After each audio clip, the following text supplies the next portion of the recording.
and a handful of videos. And so I thought we could just go through this here. But if you're going to,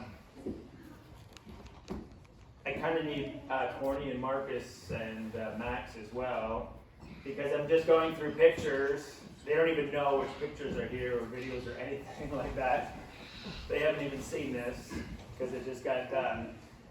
But I thought we could go through these pictures, and then I can just, without anything else, it's about 20 minutes. But some pictures have a whole story to tell, right? And so we'll just play and pause it as we go. And as the brothers see the pictures, or if you want, now that we're doing that, not just having that recorder, you probably can, even from where you're sitting, you can just share if you want to, if you prefer that. Yeah? It has to be loud enough so it picks it up, though. It's either that or they sit right there close to that phone, so I'm not sure what would be best. I'll be loud enough. Corny's loud enough.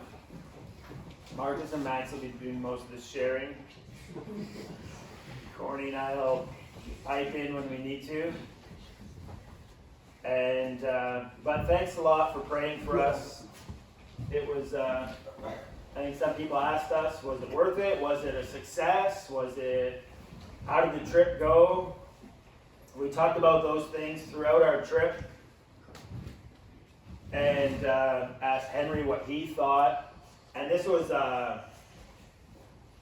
the first trial run of this whole ministry and evangelizing in Thailand and in Burma and helping with the refugees.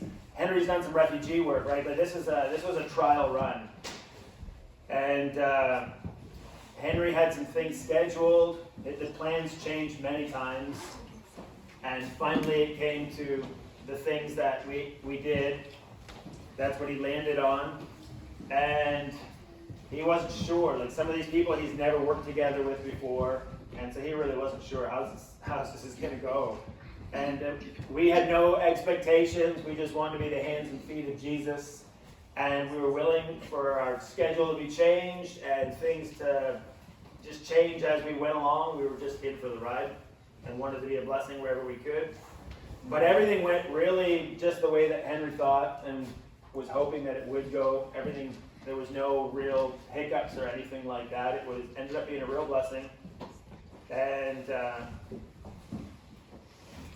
so the pictures here are kind of in order of our trip. I have a few pictures of our traveling, and then it's kind of in order of the events. So we went there, got settled in for the weekend, and then the first week of ministry, we went out to Tak province, to Mesat, and we got connected with Raymond and Ploy, and you'll hear the brothers talk about Raymond and Ploy, missionary couple there. They have a ministry called Avoda. It's a big ministry. It's a very fruitful ministry, and so we labored with them there that week at these drop-off centers, giving out food, which they prepare, they make it, they prepare it, and we gave this food to poor people. And this is the first time ever that they had included gospel preaching in doing this. So as we went out to these drop-off centers and gave them these boxes of food, we preached the gospel to them first. They're there, they're hungry, and they got to hear the gospel, and we gave them this food. John. Yep. They were not Thailand people, though. They were Korean people. That's right. Refugees. That's right. These are all refugees. Like, we were right at the border, pretty much. And these are all refugees that have escaped Myanmar and that are in Thailand, and that's where they'll be all their life. They can't go further into Thailand, and going back is a dreadful thought to them. So, yeah, we ministered there. Then we went back to Chiang Mai, went up to Chiang Rai to an orphanage. You'll see some pictures of the orphanage. That's where the Salem youth is at right now. When you see the pictures of this orphanage, that's where they are. And they're laboring there, cleaning and painting and just being a blessing at the orphanage. That's where they'll be their first week here. And And then we went the second week, we met up with Suchat, which is one of Henry's friends. He's Korean. And we went with him. He took us to this Bible school. You'll see pictures of that as well. And we taught there one evening, then all of the next day we were teaching, just session after session, teaching them key things from Scripture. About 40 young people, something like that. Also, they're all Burmese as well, from Myanmar. And then from there, we went out to Mesariang, went out to the border, the river, crossed the river, went upriver, we went to different villages there, preached the gospel, and gave them more gifts, food, and different things like that. So, and then and in between that, we had special church service, we had communion, we had, I don't even have any pictures of that, but Corny preached at the IGO young people at the Bible school there. We went and joined them in their dorm one evening at 9 o'clock and got to hang out with them. Corny preached, and then it was just questioned. They had drilled Corny with questions on eternal security and all kinds of things. So that was a good time too. So probably the whole time that we were there, we probably preached the gospel to about 1,000 people in total. Probably about 40% of them had never heard the gospel.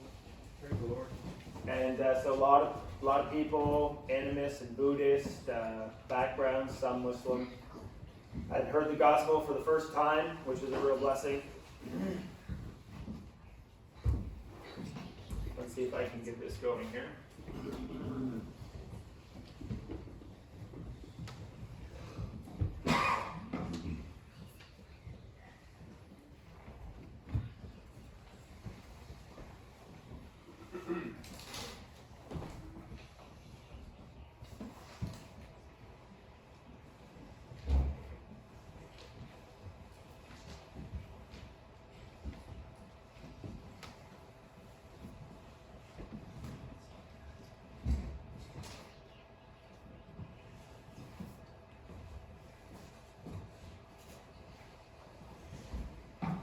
Greetings from Henry and Lena to the church. They wanted us to greet all of you, and Victor and Lisa, and Abram and Leah. I think that should be clear there. Everybody can see that just fine? Yeah. Okay, so remember, I just threw this together. This is not professionally done, and but I know that people like pictures. They like to see something of when somebody from the church goes out and is somewhere. People like to see pictures, especially children and people like me. So let's go through this here. Anytime any of you brothers share anything, I'll just stop. This was for Mylan because we did hand out tracts on the way, Mylan. Not to everybody in the plane, but let's see. Okay, here we go.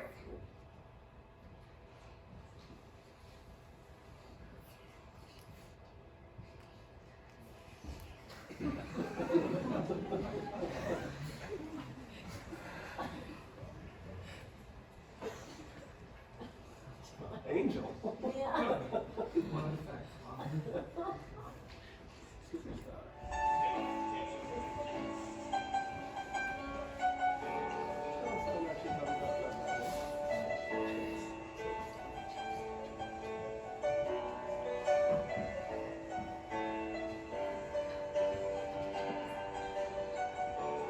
This was in the Toronto airport. On the way. Yeah, I think if Max would have had us, he'd probably still be playing there. There's a lot of people that were moved and just walking by and just brought joy to their expression when they walked by.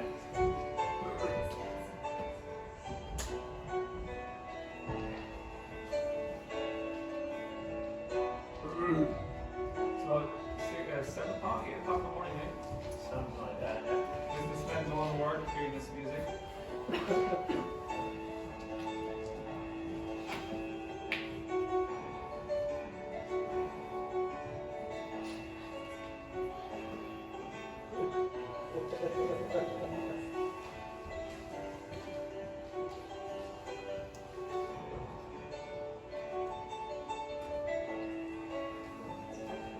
You're supposed to do that. Just say you can move on now.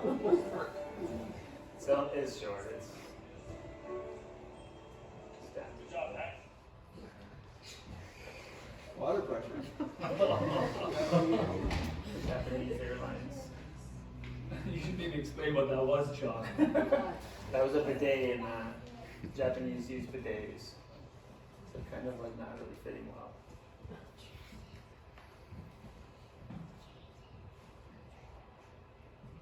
Oh, it's too fast, John. I couldn't read what it said. Coffee, anyone? I'm doing this for Oh. you. Okay, let me just see if Can I you make it smaller on your let's see if I can do that. Is there a way I can make it smaller, Jake? Yeah. Let's see. Just whatever side down on the screen here is where it is. So just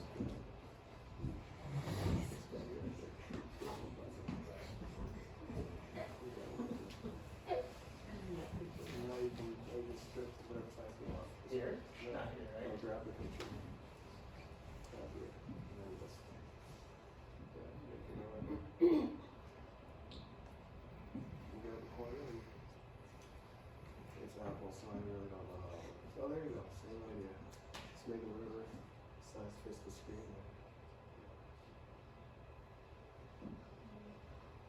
Yeah, that'll be better, I think. That'll work. You actually gotta let him on that thing? You gotta let him burn it? Yeah.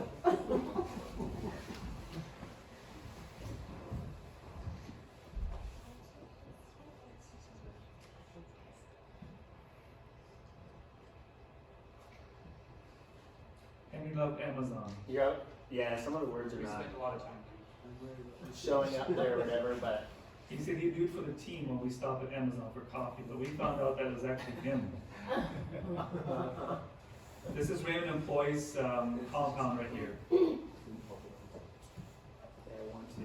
Please, that help, it shows the whole thing at least. What's that? That's this whole picture. What do you mean? It's this whole, that's the whole thing. Is there a way I can go through it, Jake, and just go from slide to slide without doing it? Yeah, you put it on,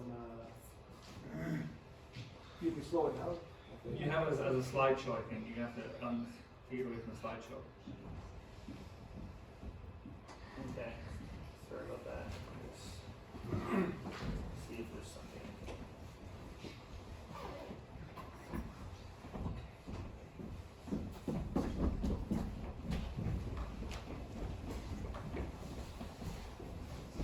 See where it says. The settings are all the way on the right. Further to the right. To a little setting over there. Down there. You might be able to do something there. Okay. Oh, you slowed it down. This Nice. one. Let me just go right after that and see if I can.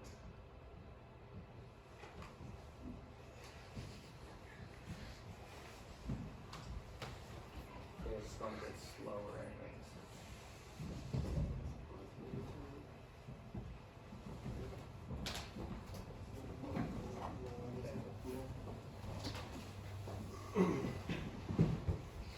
Okay, we'll try that.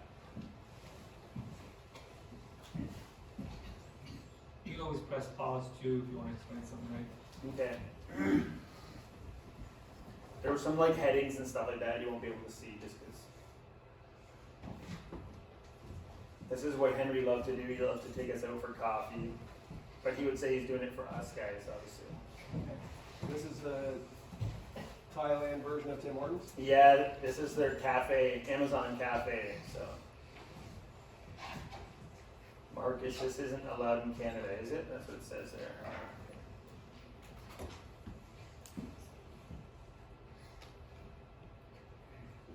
You guys each had one of those? No, we had two between the four of us. Oh,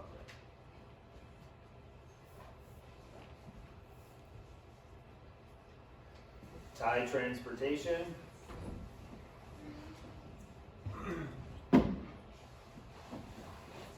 We did have quite a few good discussions around that Amazon table. Yeah, we had a discussion on missions there, I think.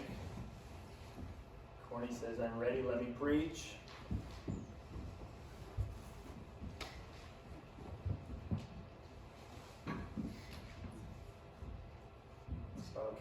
some pictures of Avoda. I'll stop it maybe halfway through here and let the guys tell you what this ministry is all about.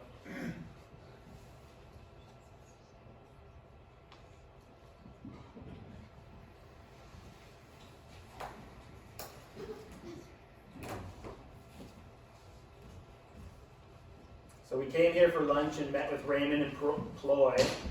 That's Ploy right there. That's Ploy's dog.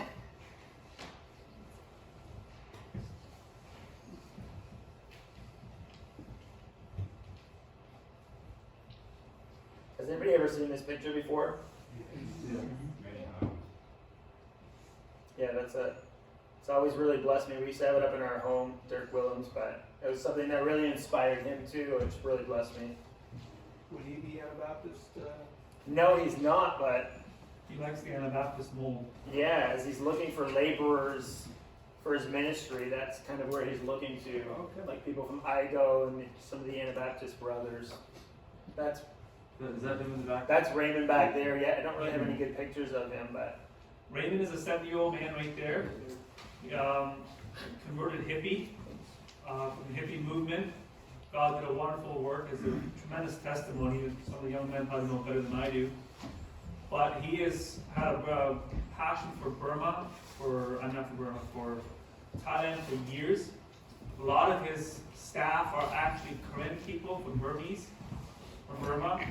And he said he has sex trafficking staff workers there that were involved in that they got saved.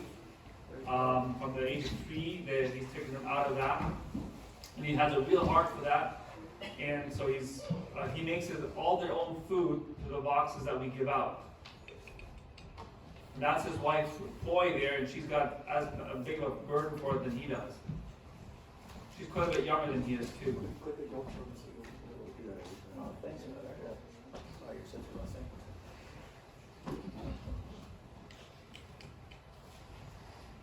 So Raymond, he went to Thailand like many years ago. He's German, but he hated Germany. He hated Hitler. Actually, personally killed his sister. His sister was kind of mentally challenged, and Hitler threw her in the gas chamber and killed his sister. And so he always hated Germany. He left Germany, went to Thailand. He was a hippie in Thailand, like Corny said, and he had quite a testimony. There's not enough time to tell his testimony, but it was amazing how he got saved. He was friends with a ninja, a real ninja. This is a guy that could transform himself. Raymond's seen this ninja friend of his turn himself into a monkey. He would literally turn his whole body into a monkey and then back into a human, and just all kinds of demonic stuff. Which demonic spirit came over Raymond for about a year. People said the demon would kill him, and tried to kill him every day for about a year. And he got delivered. He left the country, went to Israel. I think that's where he got delivered. And eventually he got saved. Not right then, but he got saved a little ways down the road. And so he's always had a heart for Thailand more than any country. And so they built this place here. Like when you see that whole, he's got the courtyard there. It's like 2 stories. You can be up on the roof. Like they built this themselves. They were looking in the ministry. They were looking for laborers and didn't have laborers. So what they did is they're like, we'll raise up our own. So they got children that were trafficked, that were abused from little. Children that were 7 and 8 addicted to drugs and alcohol. And they took the worst of the worst that nobody else would take, and they took these children, raised them up, transformed them, and these children we see them there. Like one of the girls does the accounting for the whole ministry. Another one of the girls, she's 23, she runs the whole food factory. Another one of the girls, like full-time ministers to all the children in the school. Visits every month, visits all the children and their families, prays with their families. She's 18. She's 18. Wow. And another one, she does all the, you'll see it here yet too. She does all the digital stuff and the media stuff, the banners, runs a business, a little food business that they started. And they're so respectful, and it's a real blessing to see. They poured 10 years into these children, and these are a lot of their fellow laborers now. And others have been, I don't know if you guys want to share anything. You're not supposed to shake your head.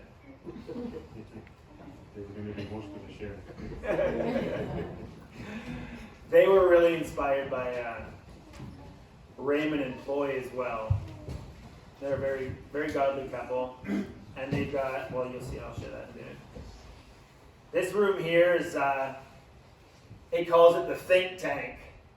This is where they vision, and this is where they dream, and he loves business too. He likes business-minded brothers, and so like that whole food factory and starting other businesses and employing people to go out into the community and be a blessing. He's very much business-minded as well, and so this is where he does a lot of his dreaming here,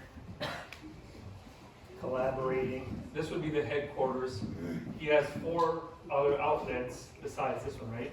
Or is it 3? That they're working. His objective is that 30% of Thailand would be Christian. That's what he's working towards. That's him right there. If you had a closer look at that map, you would see exactly, maybe John, you pointed out where he has his. Okay, so it might be hard to see, but where this headquarters is this red dot right here. Right there. Henry and Lina live up here in Chiang Mai, so we came down here. That's where this headquarters is. They built this themselves. The children that they grew up, raised, they taught them stuff, and they built this big facility. He just tells them to go on Google and learn how to. He's very thankful for YouTube, and he tells the children to go on YouTube and learn how to do it. Just learn how to do it. So that's what they do. If he's in need of something, one of the first people he contacts is the German government. Begs them to help him with solar panels and other things. So this is the other red dot right here by the border. That's the pictures you're going to see next. The next 4 times we preached was right there at different drop-off centers. They have a school there. That's where we stayed. And then down here in Bangkok, which is like the capital, the big city in Thailand, they have a headquarters there. They have one up here that borders with Laos. And Raymond's wife, Chloe, that's where she came from. She came from Laos, from the Nian tribe. So they have a headquarters that borders with Laos, with Burma. They have another one down here in the south, right on the ocean. And they minister to sea gypsies. I didn't even know what sea gypsies were, but these are people who live on the water. Like, they know more about the water than they do of the land. They're ignorant of the land. They're never on the land. They're always on the water. They know everything. They know how to catch anything on the water. They live on the water. And then their next one is going to be right here.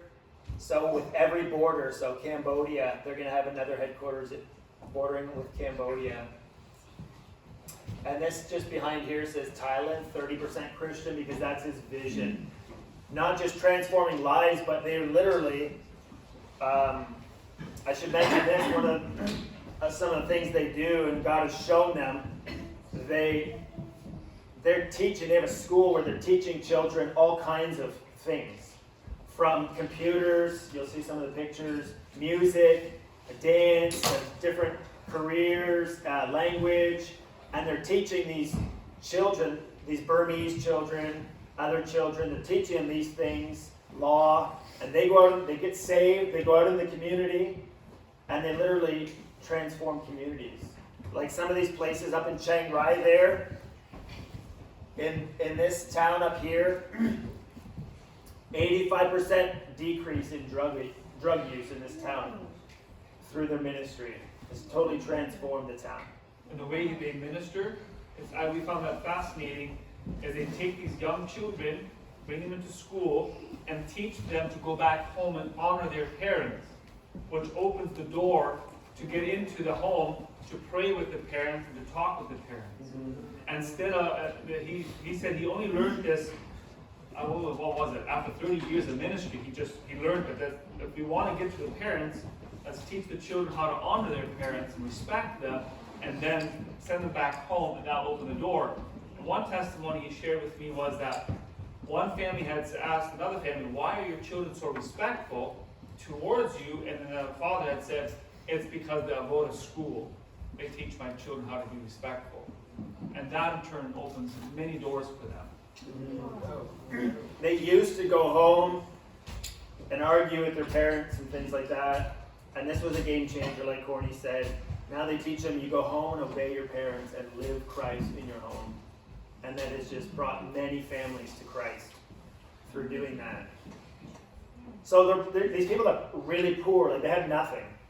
And so just for these people to come into a community like that and start this Avoda school, and you'll see pictures of it, is like, this is their only hope of getting anywhere in life, right? They've got, wow, a chance at education, a chance to learn a language, to learn something, to learn instruments, and through that they're getting Bible teaching all day, every day at the school. So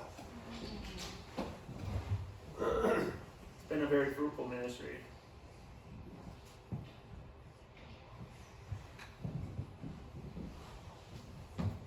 This is one of the businesses they just started. And a 17-year-old's running that. This is her. That's her right there. She's 17 years old. I don't remember her name, but that's her on the banner too. So she's the one that he told her to go on YouTube and learn how to do this. So she did, and she makes these banners and all the graphic design and stuff like that. She does that. Yeah, she's 17, like Corny said. This is what they make. I don't know. They're like, what are they called? Something with a taco. It's like Taco. yeah, like a boiled. There's a word for it. It's just not coming to my mind.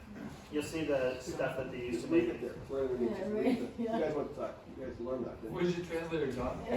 Actually, I can take my phone Yeah.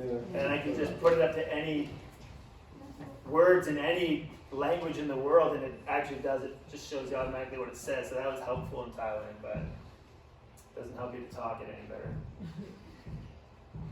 So it was very inspiring to see. This is one of those children that they raised up from really little. And that's her business. These are their boys. Only one of them is the son. The middle one is their son, I think. The other one on the left is their security guard.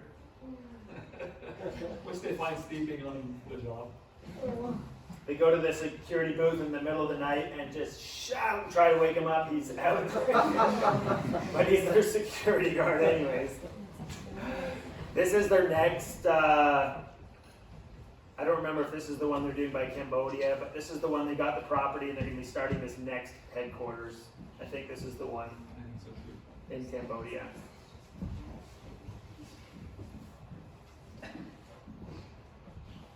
Very inspiring brother. And this is, so then he took us down the road to this place here. And this is where they have a church, their school, one of their schools. And this is where they have their food factory. And maybe a couple other things there too. This is a huge property. Ask, if you get an opportunity, ask us later on about the well drilling incident. It's quite comical. And with that, you see Raymond's humility. He was a very, very humble brother. This is where he preaches, and sometimes as the scriptures are being revealed to him, he just goes wild, and it could be 2-3 hours, he said, before he's done. Usually till like 2 in the afternoon on a Sunday he'll teach until he sees everybody falling asleep and whatnot, and then he just gets, he's like, I get so excited. The scriptures come alive to him and he just has to teach, and then he uses that chalkboard and he's got a big pulpit there and he just teaches, but he loves to teach the Word of God. It's his passion. And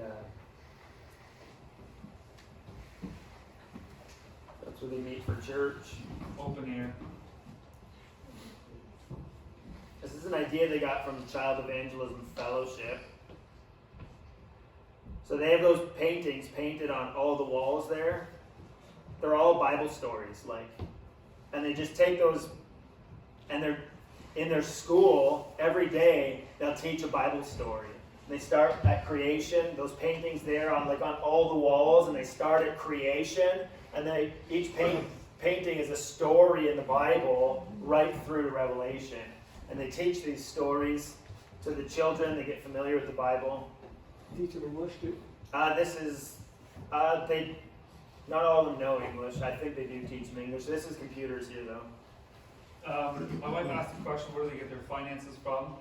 Avoda has, some of you have seen the urban sticks. That built their compound. I think it was that one compound that built that completely off of that. And all their properties they bought with the And that's just- funds from that. Yeah, and then they do get some support from South Korea. There's a church there that supports them, and then of course he refers to the German government as a big supporter. I don't know if that picture was there, but he's got I didn't have a picture of the kitchen or the solar panels on the roof there. Maybe I did, but those solar panels, he just called the German government and asked for solar panels. He said he said you could do it in Canada. They have money. The country actually has money for this kind of development around the world.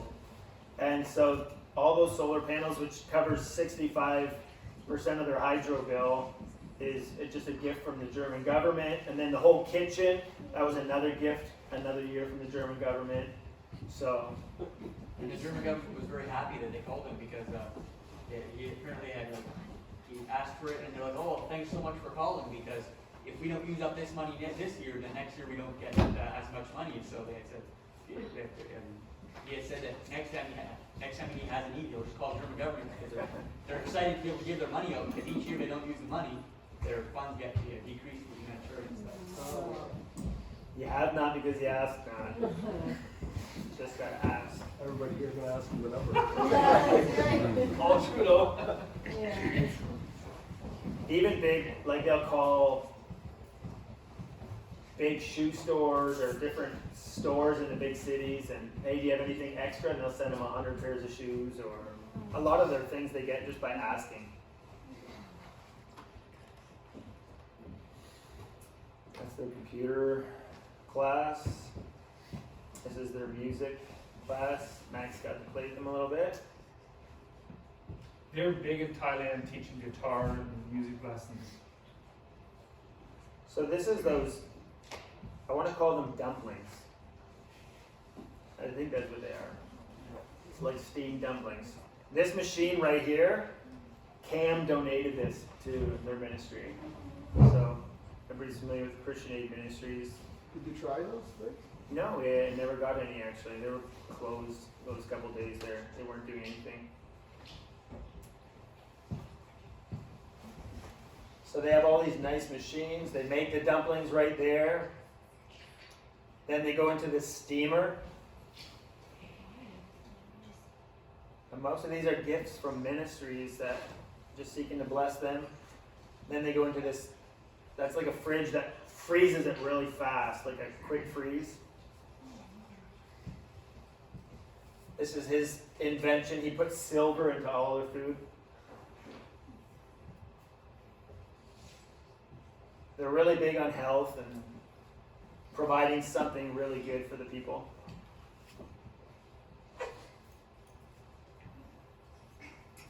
Then they go into these freezers, which are all empty now.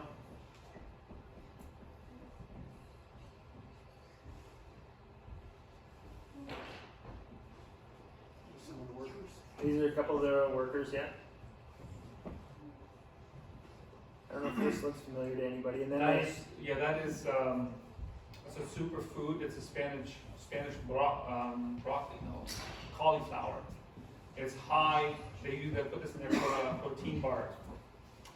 Protein bars, yeah, and it's very high in vitamins and minerals. So they make their own little tiny chip bar, and every box gets a bunch of this. So he's holding one of the bags that gets it, and we tried it, and it's very healthy. It's a very healthy snack, trust me. It tastes Tastes healthy healthy, yeah. all the way through. It's good, mind you, I didn't mind it, but it's healthy. Do they farm their own stuff? They do. Really? That Mexican spinach stuff or whatever, they farm that right there, yeah. And so those are the energy bars that they Yeah, make. right there, that's what they put it in. Bag like that. So they've got literally like, they make everything there. The church or whatever, the school up in Chiang Rai, they do dried bananas and package them. So they'll have a box. You'll see these boxes that we were handing out. And in these boxes is a bag of beans, a bag of rice, a bag of dried bananas, a bag of these energy bars, and a bag of seasoning. Is there anything else? I want to say I thought there's one more thing. I thought there's some long, I think it was 2 dried bananas. It's like a box like that, like that, like that. 100 meals. For 5 people, That's 100 meals for the refugees. for a family of A 5. family of 5. It lasts a family of 5 a month. A little box like that, about as big as your Kentucky Fried Chicken box. Melody looks at me, hey, I like it, come on, it's a good taste. Hey, John?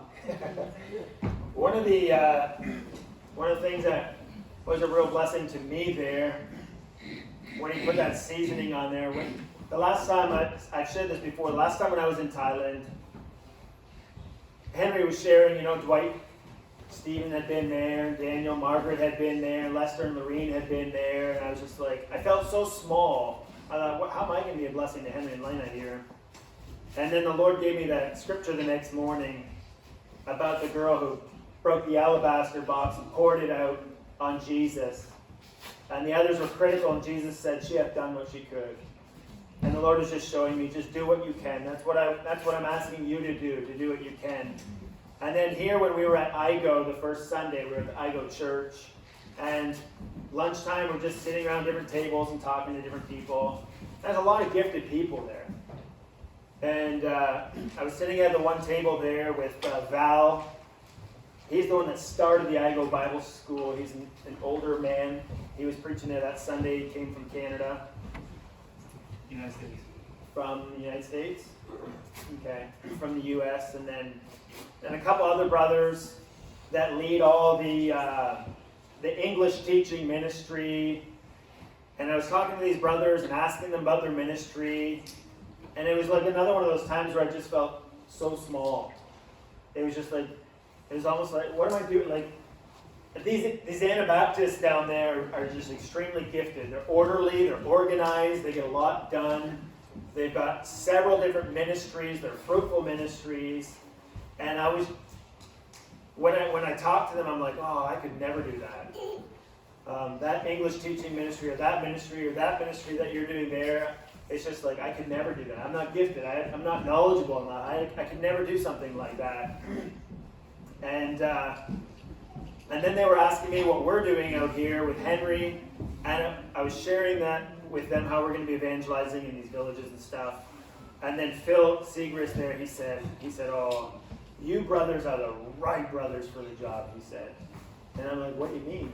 And he said, because you guys got the fire. And sometimes in those Anabaptist circles, that's one thing that's often lacking is a passion or, maybe a dryness. And he said, you brothers have the fire for that. And then we went to see this factory here, and he was showing us these boxes and everything that's in a box. And on the top of the box is a bag of seasoning.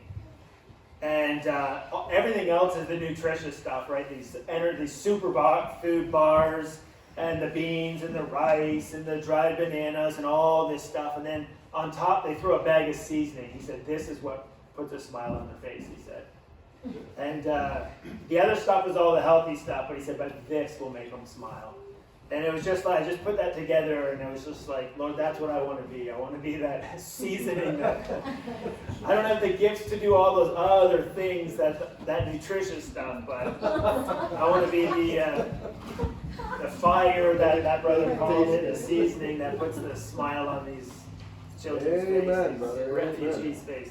This is the Avoda Learning Center School. We stayed here at a house right beside here. About 3 hours away, right? Yeah, a few hours away from their headquarters there. This is right at the border now. This is the house where we stayed at. Those are the boxes there full of food. That'll last them a month. That's the house from the backyard.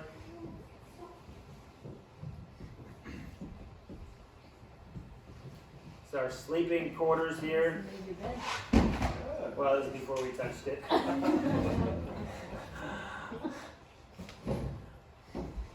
Max and Marcus's beds.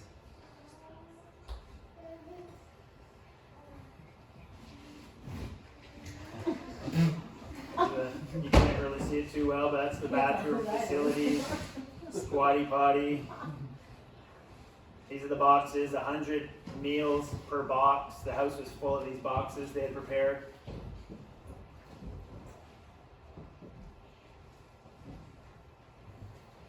Getting ready to load. How many boxes there?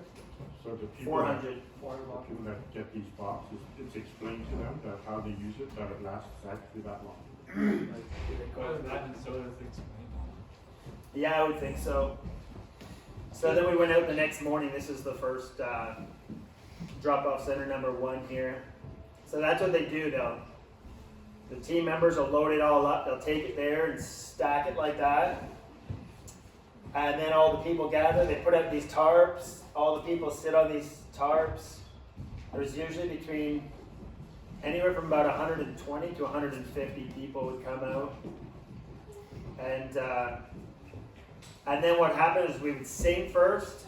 They would introduce us and we would sing. We had like several songs on our phone there. Max would play the guitar. We would sing like, I don't know how many songs did we sing usually? 3 or 4 songs. And then one of us would preach, Corny or I would preach. First I preached, then Corny preached in the evening. The next day I preached in the morning, Corny would preach in the evening. And then we would all sing together. So this is kind of what it looked like. You can see, We were the guinea pig, I think, for the preaching. I think this was the first time they had done it. yes, And the people, if they wanted to get a box, they had to listen. smart. Yeah. That woman you see there, she was our translator for the first, John's translator. I didn't get her, but John got her to translate. She's a real blessed sister. She wasn't as good at translating as the other brother that we used from here on out, but she translated for the first time we preached. She's also a Burmese refugee. Explain. Oh, this is you can see how they have this stuff on their face. That's just I guess it's kind of like, it's not just a sunscreen, it's like a makeup. It's a Burmese cultural thing. And many of them do it. Not all of them, but many of them do it. It's for their skin. It's supposed to keep their skin nice and smooth and looking fresh. Everyone's got it. I think even some of the men had it.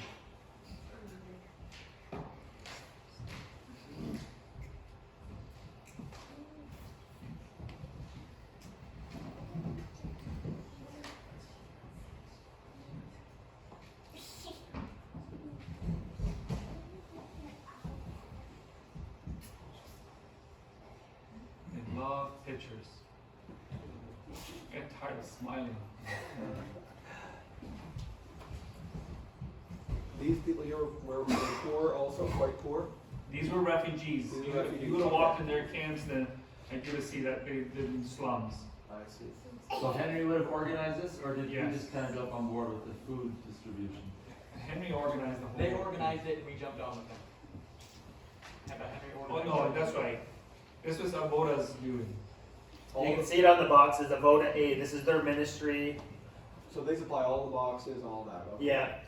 Henry told them, we'd like to come and help your ministry. Henry's met him at IGO. Every time Brother Raymond is in Chiang Mai, he goes to the IGO church, which is about once a month. Okay. And then Henry talked to him about maybe teaming up and doing some ministry. And so they went to that think tank there and talked about what they could do. Henry said, we'd like to preach and evangelize. Okay. So he said, let's do that with our food distribution. So this was the first time, this was like a trial run of that. How did you know you were gonna have enough boxes for everyone that would come? There's not, and so we take 100 boxes out every time. Every drop-off center we go to is 100 boxes. The first 100 in a line, the first one was a bit more unorganized. After that, the other ones were more organized. So the first 100 will come, they'll get a box of food for their family. After that, everybody who's left, they take down their names, and then next month, they're first. They'll call out their names, and those families are gonna be first. So it kind of rotates, so you actually don't even get a box every month. So if you look at the tent up there, and you see the trees up there, behind there is the Burma border. There's a river running through there, and that's where the Burma border is. And this field here is next to like a garbage dump. Like it was just full of garbage. What do they eat when there are people bringing stuff up there? The men do try to go into town and find jobs for the day. And someone might say, hey, look,